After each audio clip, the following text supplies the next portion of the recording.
दोस्तों नमस्कार। मैं हूं राजेश यादव। आप देख रहे हैं ली टीवी न्यूज़। आज Azad Hind Fauj in chief commander Netaji Subhash Chandra Bose जयंती पर कुंवरपुर कंडोली जो नंगला राजा नंगला पड़ता है, यहाँ पे आज़ाद हिंद फौज के चीफ कमांडर की सेना मौजूद है और काफ़ी संख्या में भाई बहन मौजूद हैं। ये देखो कि कितना जो है जो भाई बहनों की काफ़ी मात्रा में संख्या है। और यहाँ पे इन्होंने 23 जनवरी के प्रोग्राम के लिए काफ़ी लोग एकत्र हुए हैं, काफ़ी दूर दराज से लोग आए हुए हैं। और हमारे बीच में प्रवक्ता जी हैं, वक्ता जी जो काफ़ी अच्छे वक्ता हैं। और मैं इनसे पूछना चाहता हूँ, पहले इनका एड्रेस पूछना चाहता हूँ, आपसे रूबरू कराना चाहता हूँ जो है हमारे बीच में वक्ता जी मौजूद हैं। जी आपका शुभ नाम क्या है? जी मेरा नाम है विश्वम्भरनाथ तिवारी। जी कहाँ से आए आप? जनपद बहराइच। अच्छा, ये काफ़ी दूर दराज से लोग आए होंगे? जी हाँ, कहाँ से आए? यहाँ तो कानपुर से भी लोग आए हैं जी, श्रावस्ती से आए हैं, बहराइच से भी और लोग आए हुए हैं। और इस प्रकार से कुछ ऐसे भी लोग आए हैं जिनको मैं नहीं पहचानता हूँ। और वैसे कल भी कार्यक्रम था। कल यहाँ इतनी बड़ी भीड़ थी कि तिरवा से हैं, कन्नौज से हैं, ऐसे तमाम जिलों से आए हुए हैं। कल की बेशुमार भीड़ थी, सत्संग था। और आज की भीड़ तो खैर बहुत कम है, चुने लोग हैं। तो इस तरीके से मेरा अपना परिचय है। और मैं परम पूज्य बाबा जय गुरुदेव जी महाराज का एक निष्ठावान शिष्य हूँ। और बाबा जी के चरणों में हमको बहुत सा समय मिला, बराबर उनके लगभग कार्यक्रम में आने जाने का। तो सन 84 से बाबा जी के चरणों में मैं लग गया, तब से बराबर मैं कार्यक्रम में आता जाता रहा। तो आज का जो पर्व है ये वैसे पूरे देश में बड़े खुशियों के साथ, बड़े धूमधाम के साथ लोग मना रहे हैं, जो भी आपने जैसा कि बताया। लेकिन हमारी जहाँ पर बात है कि काफ़ी यहाँ हमारे गुरु भाई लोग भी आए हुए हैं। इन लोगों ने बड़ी कोशिश किया। वैसे काफ़ी कार्यक्रम अन्य जिलों के लोग मांग रहे थे। तो आज मेरे लिए बहुत दुख का दिन है। हमारे लिए काली अंधियारी ऐसी एक रात, ऐसा आज का दिन कि मैं तो आज अपने दुख का दिन मना रहा हूँ। और काफ़ी लोग अपना एक त्योहार के रूप में जैसा भी मना रहे हों, इसलिए कि मेरे परम पूज्य बाबा जय गुरुदेव जी महाराज, जिन्होंने 23 जनवरी 1975 में एक कार्यक्रम किया था कानपुर फूलबाग, और वहीं पर हमारे परम पूज्य बाबा जय गुरुदेव जी महाराज पे के दामन पे एक ऐसा दाग लगाया गया कि ये नेताजी सुभाष चंद्र बोस बनने आए थे। और ये फ्राडिया हैं, ये 420 हैं, क्या क्या हैं, इस तरीके से। तिवारी जी, मैं इसी बीच में अब इसी संबंध में आपसे एक सवाल पूछना चाहता हूँ। आज़ाद हिंद फौज के in chief commander Netaji Subhash Chandra Bose और बाबा जय गुरुदेव के बीच में क्या संबंध हैं, इसको स्पष्ट करेंगे? हाँ जी, इन दोनों के बीच में क्या संबंध है, यही तो मैं भी जानना चाहता हूँ। और इसी बात को जानने के लिए मैं लगभग मान के चलो कि काफ़ी दिनों से मैं परेशान हूँ। और अगर बाबा जय गुरुदेव जी महाराज वास्तव में कौन हैं ये खुलासा हो जाए तो बाबा जय गुरुदेव और नेताजी सुभाष चंद्र बोस दोनों का बीच का क्या संबंध है ये क्लियर हो जाए।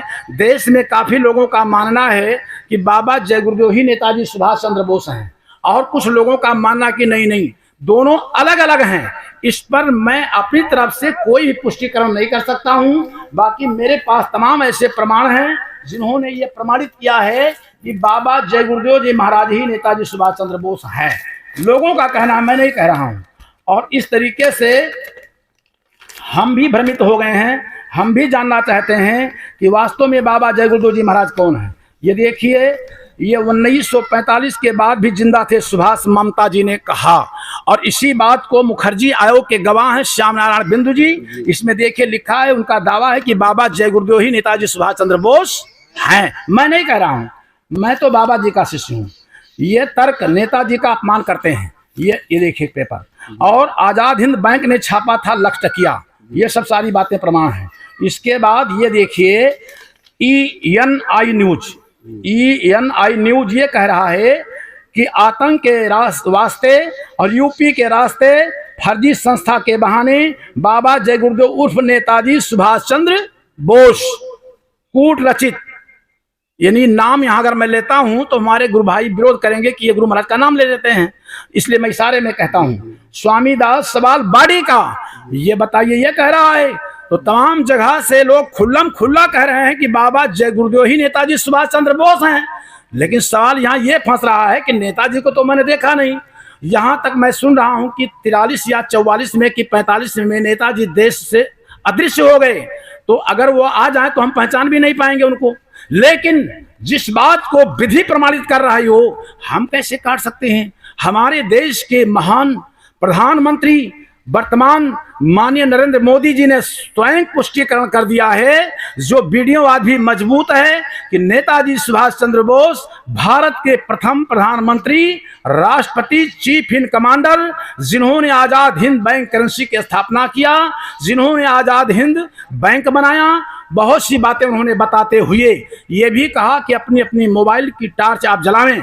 फिर कहा नेताजी सुभाष चंद्र बोस, नेताजी सुभाष चंद्र बोस। ये किसने कहा है? तो क्या हम ना माने? हमको तो मानना ही है।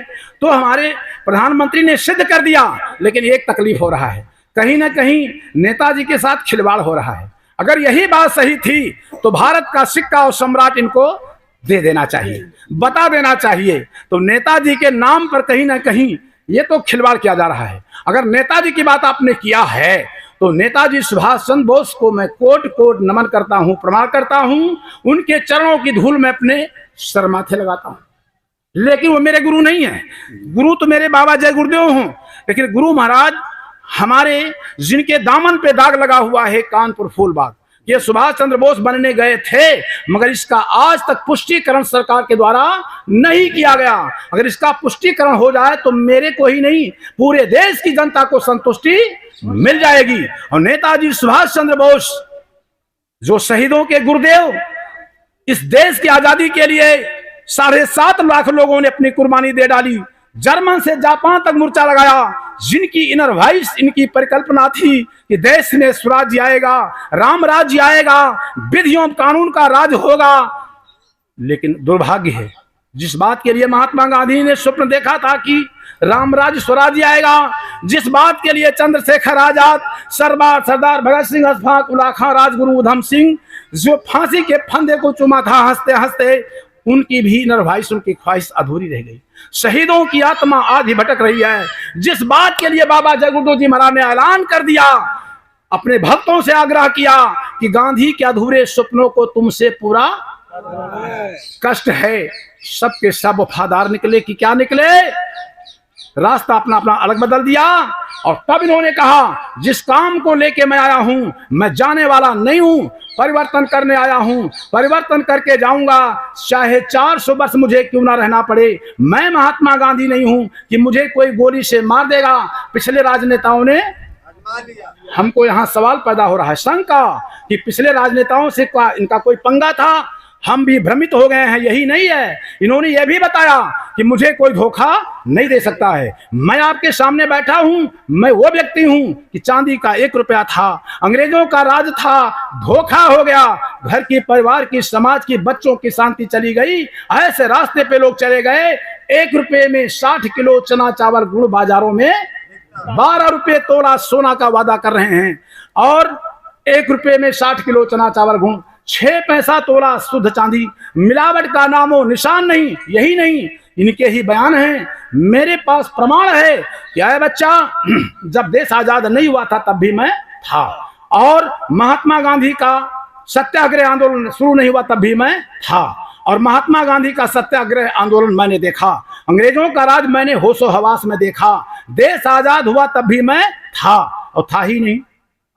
तब भी मैंने कहा था कि मिस्टर जिन्ना को भारत का प्रधानमंत्री बना दिया जाए, जिससे कि देश की एकता अखंडता बनी रहे। उसको बीमारी थी, 4-6 महीने में मर जाना था। मेरी बात लोगों ने नहीं मानी, देश बट गया। इन सवालों से मुझे बहुत बड़ी शंका उत्पन्न हो रही है कि ये बाबा आखिर में कौन है, इनको क्या अथॉरिटी थी कि आजादी का जब वो बंटवारा हो रहा था तो ये सलाह देने अगर गए तो ये तो साधु सन्यासी, इनको कौन सी पावर के तहत ये गए थे सलाह देने।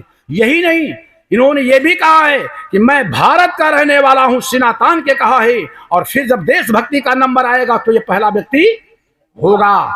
इनके ही वादे हैं कि मतलब भविष्य में विश्व के राष्ट्राध्यक्षों को मैं बुलाऊंगा, तब मैं उनसे पूछूंगा कि भारत को विकास के नाम पर तुमने कितना कर्जा।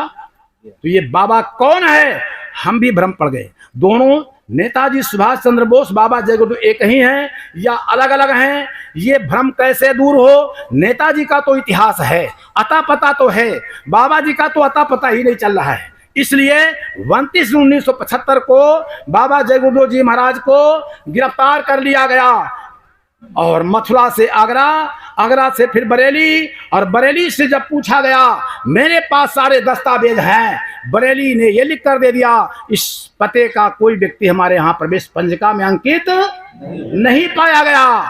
फिर वही बाबा वही आईडी पर मथुरा में वो लोगों को सत्संग नामदान कौन बाबा दे रहा था, और वही बाबा है मथुरा में मतदान दिया है, सारे दस्तावेज हैं। वही बाबा है जिनको लोकतंत्र रक्षक सम्मान राशि प्रदान किया गया।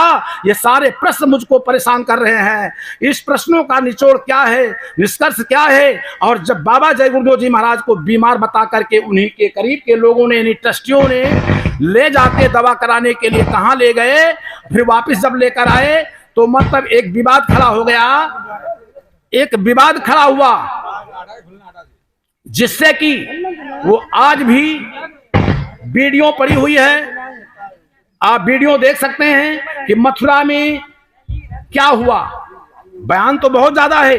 बाबा जय गुरुदेव जी महाराज के बारे में किसी ने किडनैपिंग का केस लगाया था, हमको नहीं मालूम है, लेकिन यह बात मथुरा के पुलिस ने जांच करके मुझको फाइल दिया।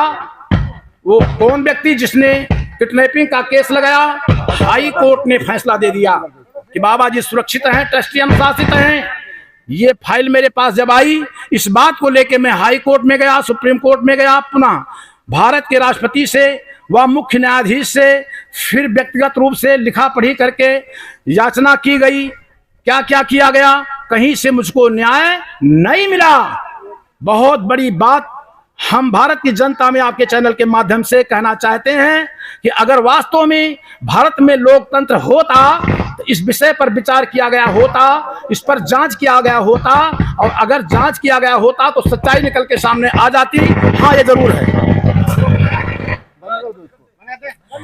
यानी बाबा जय गुरुदेव जी महाराज नेताजी सुभाष चंद्र बोस के पद चिन्हों पर चलते थे। नेताजी सुभाष चंद्र बोस के मतलब सिद्धांतों को फॉलो करने वाला ऐसा व्यक्ति भारत में कोई है ही नहीं। यह भी पक्का हो गया कि नेताजी सुभाष चंद्र बोस और बाबा जय गुरुदेव जी महाराज ये दोनों कहीं इतने नजदीक में थे, और बाबा जय गुरुदेव के जैसा नेताजी के बारे में जानने वाला कोई व्यक्ति होगा ही नहीं। जिस बाबा ने यह पुष्टिकरण किया कि धोखा हो गया, इस धोखा को मिटाने के लिए हमारे भाइयों ने चाहा कि धोखा क्या है। तो जो पॉकेट में रुपया पड़ा हुआ है, वचन पत्र, इस पर कार्यपालिका, न्यायपालिका, विधायिका सबने पल्ला झाड़ लिया। यह रिजर्व बैंक ऑफ इंडिया की जो करेंसी, पेपर करेंसी चल रही है, जो भारत में इसका कोई जिम्मेदार बनने को तैयार नहीं है। तो ये विधि और कानून में अगर चल रही है तो इसका भी कोई रिकॉर्ड, कोई दस्तावेज होना चाहिए। ये बहुत बड़ी अहम चीज निकल के आ गई। दो सवाल भारत में खड़ा हो गया, भारत का सिक्का और सम्राट। न सम्राट है न सिक्का है। तो इसलिए हम जानना चाहते हैं कि बाबा जय गुरुदेव कौन है, किससे पूछा जाए, हिंद की सरकार से और ना बोले तो बाबा जय गुरुदेव कौन है, हिंद की सरकार से पूछो, और ना बोले तो ललकार के पूछो। ये बता नहीं रहे हैं। अगर नेताजी मर गए तो उनके भी मरने का रिकॉर्ड दे देना चाहिए, और अगर बाबा जय गुरुदेव मर गए तो जिस बाबा को बेड़ी डंडा डाल के जेल में रखा गया, आखिर वो बाबा कब मरा, कहाँ मरा।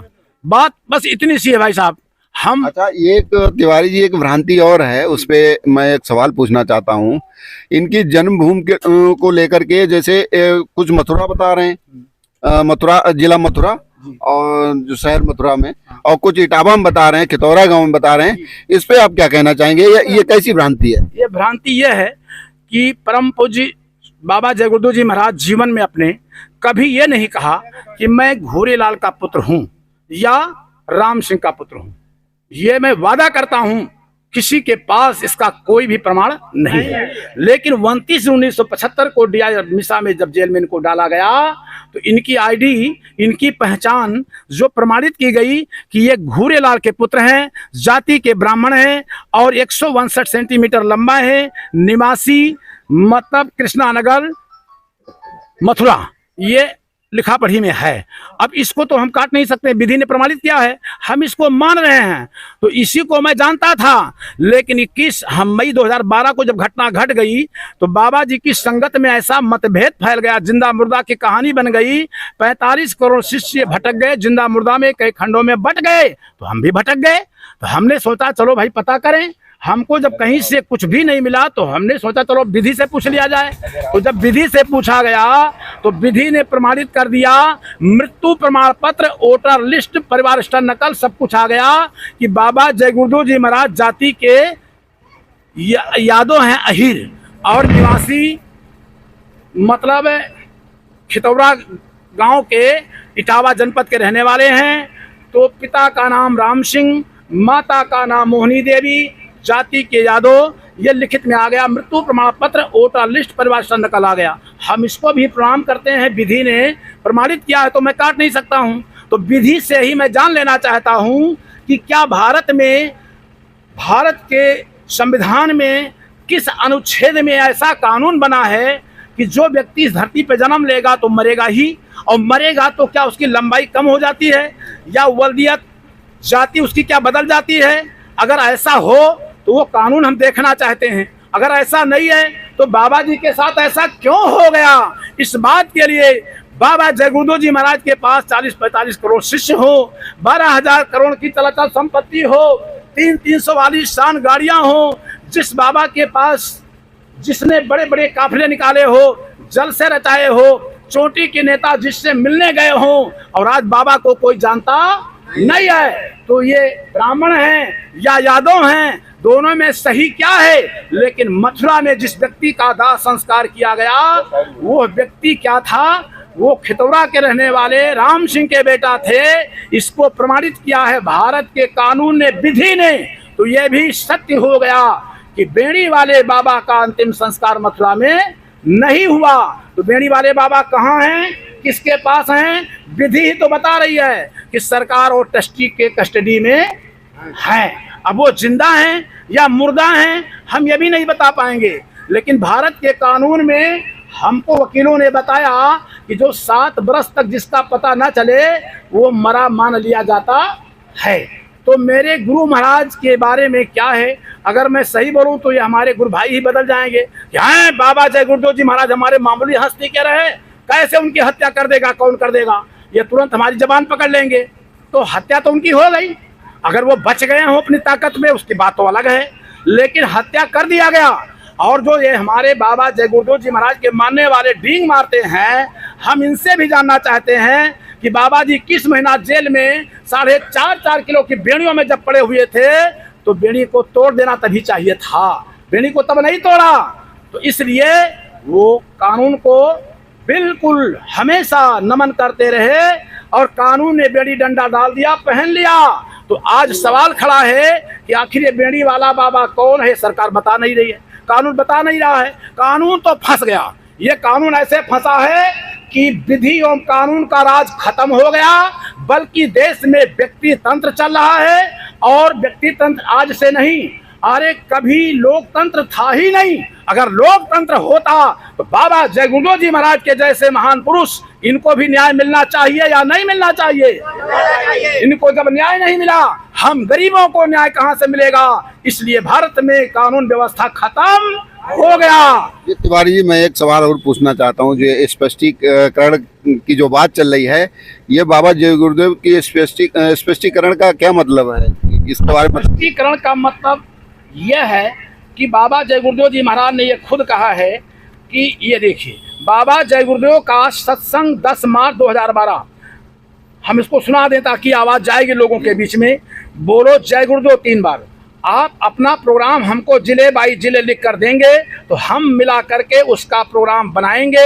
हरियाणा के लोग हैं, पंजाब के लोग हैं, मध्य प्रदेश के, महाराष्ट्र के हैं, ये सब अपना अपना प्रोग्राम, बिहार के हैं, तो हम देखेंगे कहाँ क्या यहाँ से ठीक पड़ेगा। तो जब तक शरीर रहेगा, यह भी तो किराए का मकान है, यह भी तो खाली होना है, ये कोई रहेगा थोड़े ही खाली हो जाएगा। जब तक है खाली हो जाएगा, ये मिट्टी का मिट्टी में मिल जाएगा। जब हम अपने को कहते हैं मिट्टी में मिल जाएगा तो आपको कह देंगे कि आप आकाश में चले जाओ, अब इतनी देर मेहनत की है आपके साथ, यहाँ नामदान नहीं देंगे, बहुत दिया। फिर धीरे से कहते हैं कानपुर, ये रिकॉर्डिंग में भी है, कानपुर नामदान नहीं, अब प्रोग्राम में लीजिएगा, लेकिन थोड़ी बहुत दक्षिणा जो मेहनत की है उसकी थोड़ी दक्षिणा जरूर दीजिएगा। वह दक्षिणा आप ही के काम आ जाएगी, वो आप ही के काम आएगी। बोलो जय गुरुदेव। दक्षिणा मांगा है कानपुर, आज ही के दिन कानपुर में वो काली अंधियाली रात जब बाबा जय गुरुदेव के दामन पे दाग लगा दिया गया सुभाष बनने का, लेकिन पुष्टिकरण आज तक नहीं किया गया। फिर बाबा जी के वचनों में दिनांक 10/3/2012 शाकाहारी पत्रिका से स्पष्टीकरण क्या चीज़ है। बाबा जी ने तो मार्च सन 1975 में कहा था कि स्पष्टीकरण बाबा जी को देना नहीं पड़ेगा, स्पष्टीकरण देना पड़ेगा उन जिम्मेदार अधिकारियों को, देश के जिम्मेदार लोगों को। स्पष्टीकरण कहते किसे हैं, इसे आपने अभी समझा ही नहीं, वह वीर आपसे स्पष्टीकरण ले लेंगे, आगे आपको मालूम क्या है। फिर मैंने हंसकर कहा, बंधु अब देखते जाइए कि बाबा में कौन प्रकट होकर क्या करने जा रहा है। ये सवाल मुझको भी कोंच रहा है कि ये बाबा कोई और है, ये दाढ़ी बाल में ये बाबा क्या कोई और है। ये भी सवाल इन्हीं के मुखारबिंद से ये पैदा हो रहा है। तो स्पष्टीकरण देना पड़ेगा देश के जिम्मेदार अधिकारियों को, जिम्मेदारों को। इनसे मैं जानना चाहता हूँ कि बाबा जय गुरुदेव जी महाराज को बेड़ी डंडा डाल के जेल में रखा गया और मथुरा ने प्रमाणित किया है कि हमने आगरा को भेजा। आगरा लिख रहा है कि मैंने बरेली को हस्तांतरित किया, बरेली लिख कर दे रहा है इस नाम का बंदी मेरे यहाँ। इसका मतलब बाबा जय गुरुदेव जी महाराज सन 75 से ही आज तक ये आगरा और बरेली के बीच से ही गायब हैं। इसका कौन जिम्मेदार बनेगा? हमारी बात कोई सुन नहीं रहा है। तो फिर वही व्यक्ति वही आईडी पर कौन मथुरा में नामदान दे रहा था, मथुरा में फिर वो वोट कौन दे रहा था, और मथुरा में पेंशन किसने लिया। ये सवाल मुझे इतना दुख दे रहा है। इसका निर्णय होना चाहिए कि बाबा तो जेल से बाहर ही नहीं हुए हैं, ये क्या रहस्य, इसका जांच होना चाहिए। इस विषय पर जांच के लिए हम लोगों ने मांग किया, लेकिन कुछ नहीं, कोई सुन नहीं रहा है। ऐसी स्थिति में आगे क्या करना है? अब तो भारत की जनता अगर खड़ी हो जाए तो ये खेल कितनी देर में हो जाएगा। और बाबा ने ही कहा था उन्हीं की जबानी कि जगेगा भारत, जगेगा भारत, भारत जगाने आ गया। और ऐसे भारत जगेगा। और ये धांधली कब तक चलेगी? जब तक भारत की जनता नहीं जगेगी तब तक, और या तो जब तक राजा नहीं आएगा तब तक। तो ना भारत का सम्राट, ना भारत का सिक्का, और ये मना रहे हैं आज़ादी का उत्सव। और हमको विधि मंत्रालय ने लिख कर दे दिया तो हमको और आश्चर्य हुआ। विधि मंत्रालय से पूछा गया कि अगर देश आज़ाद है तो आज़ादी का विधि प्रारूप दे दीजिए। वो क्या लिख कर दे रहा है, ये देखिए। ये विधि मंत्रालय ने प्रमाणित किया है कि भारत देश 15 अगस्त 1947 को भारतीय स्वतंत्रता अधिनियम 1947 के द्वारा स्वतंत्र घोषित किया गया था, जो कि भारत के संविधान के अनुच्छेद 395 द्वारा निर्देशित किया जा चुका है। भारतीय स्वतंत्रता अधिनियम 1947 वेबसाइट पर ये लिखा है। तो फिर आज़ादी कैसे मनाई जा रही है? ये सवालों पे सवाल खड़ा हो रहा है। भाई साहब, स्पष्टीकरण की बात आपने पूछा, ये बहुत अच्छी बात आपने पूछा। तो ये स्पष्टीकरण देना है भारत सरकार को, विधि को। अब विधि स्पष्टीकरण देने से भाग रही है, लेकिन अब तो भारत की जनता ऐसी विषम परिस्थिति में फंसती जा रही है कि मजबूर होके लोगों को जागना पड़ेगा, सड़कों पे आना पड़ेगा। जिसके लिए बाबा जय गुरुदेव जी महाराज ने खुद कहा है कि होके लाचार नाम लोगे हमारा, और झंडे के नीचे तुम्हें आना पड़ेगा। चाहे हिंदुस्तान हो चाहे जर्मन और जापान हो, भूमंडल का रहने वाला इनो शीश झुकाएगा और हर मजहब का प्राणी इसको खुश होकर अपनाएगा। ये उनके ही जबान है। धन्यवाद तिवारी जी। और बाबा जी जय गुरुदेव जी के बारे में कई प्रमाण पत्र भी दिए आपने, और मैं इसके लिए आपको धन्यवाद देता हूं। और इस मंच के साथ और विशंबर नाथ तिवारी जी के साथ मैं Rajesh Yadav, LD TV news से, धन्यवाद।